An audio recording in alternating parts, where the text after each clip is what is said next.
Paris, chérie, mon beau Paris, c'est toujours toi que j'aime. Hello there, and welcome to Paris Set Me Free, Paris Photo Tutorials. And today we are in Paris. I don't think we need to go into details about where, because this picture doesn't really say a place, does it? It just says a street, and it could be any street in a way. Well, if you look at it with the sort of crumbling brickwork here, you might guess it's in one of the older quarters of Paris, and you'd be right. It's we're in the Marais, and I've got about 5 of these things. Let me just show you. There's those 2, these ones, and these ones. Okay, so this is what we're looking at. This is the subject, and today I'm going to talk about repetition, angles, and wide-angle lenses. Why? Because I think that they are all important elements. Repetition, I think, is a great photographic tool. You might not think of it as a tool. You might think of tools as lenses and filters and stuff. But when I talk about tools, creative tools, I'm talking about creative things you can do to make your photograph stronger. And repetition is one of those. You may be wondering why I'm talking about repetition, because you might not be able to see anything repeated here. I'm talking about a specific thing. You might say that there's repetition of these things because there's lots of them, but that's not what I'm talking about. You might say there's repetition of these little pots in the window, but that's not. This is a shop window, by the way, but that's not enough, is it? That's not strong enough. But what you have got is the repetition of these strands going down and these lines on the grill going up, and that's what we're playing with. That's what I decided to use. That's what caught my eye. I was walking past this shop window, and I looked at it and I thought, that's a weird thing. But it's not enough. Always test yourself as a street photographer. Don't be satisfied with somebody else's artwork. I was even looking for reflections. Before I actually saw this grill, I was looking for funny reflections and trying to see if I would get myself in the picture or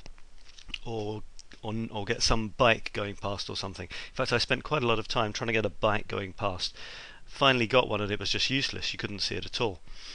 So but then at some point I saw this grill, and I thought, there you go, there's my repetition. You've got these things going down, and if you look, they splay out slightly because they start from the middle and they kind of splay out a bit. And these things, this is where wide-angle lenses come in. This thing splays out almost a bit like this. Can you see what I mean? The lines are not parallel. Why not? Because of the angle you're taking the shot from, and this is where a wide-angle lens comes in. You take that on a telephoto lens, you'll have great difficulty getting those lines splaying out. Why do I even want them splaying out? Well, it's more interesting, for one thing. Gives you a sense of, I don't know, zooming into the picture.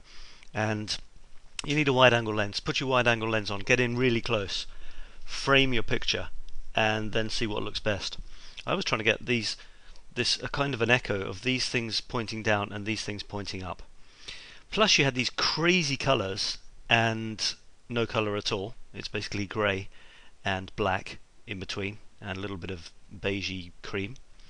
So there was a lovely contrast there as well. If you draw a line here, you've almost got a black and white photo in the bottom half and a crazy colour one in the top. Then I had to choose, what did I say I was going to talk about? Wide-angle lenses. I've talked about that. You need your wide angle on here. If you look down on these things, they'll seem to splay out much more. If you put yourself if you squatted down and were looking at it from almost ground level, there wouldn't be any of that splaying out at all. The lines would be practically parallel. So I made sure to be looking down on them. Okay, repetition, wide-angle lens, and what was the other thing? I can't remember. So I'll carry on talking and probably get back to it.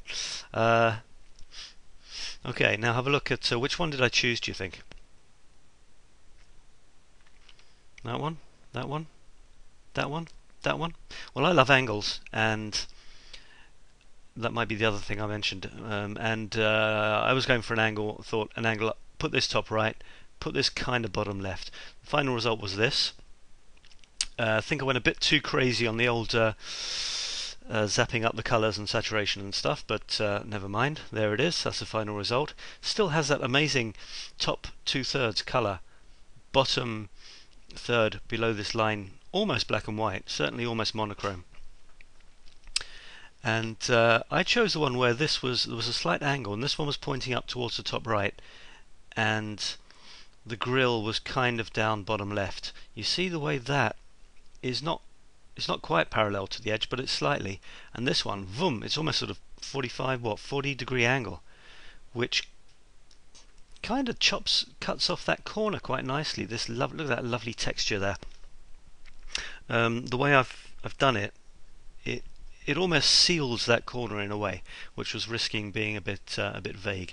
So I've got this dynamic diagonal. I'll stop it there because I can't take the whole thing in.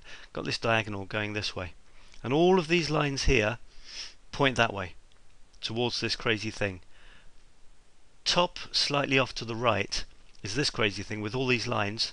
Plus, if you look at the lines of the stool that it's on, pointing down, you've got a nice echoey line of the top of the grill in the edge of this windowsill here, and you've got a few splashes of colour here and a bit behind, almost as though it's dripped off and fallen into these little pots here.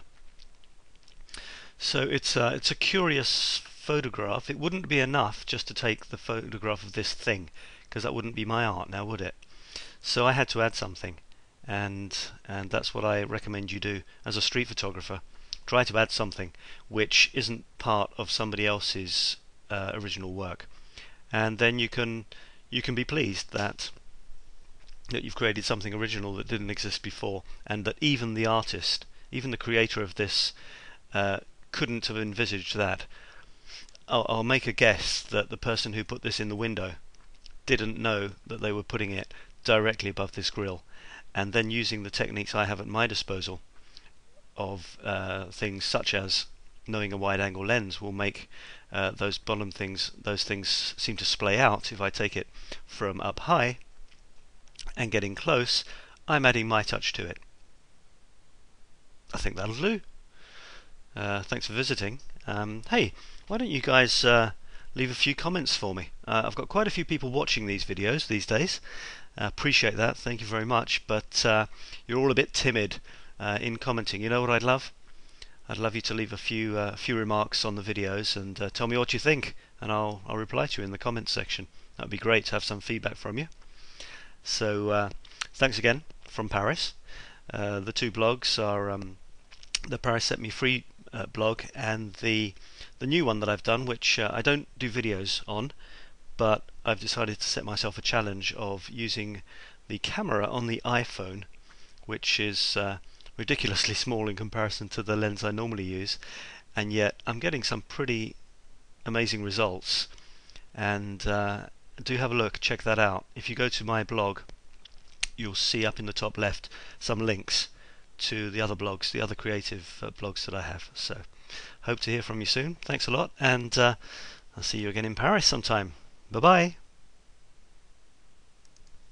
Depuis que je suis à Paris, le jour et la nuit, je suis gris.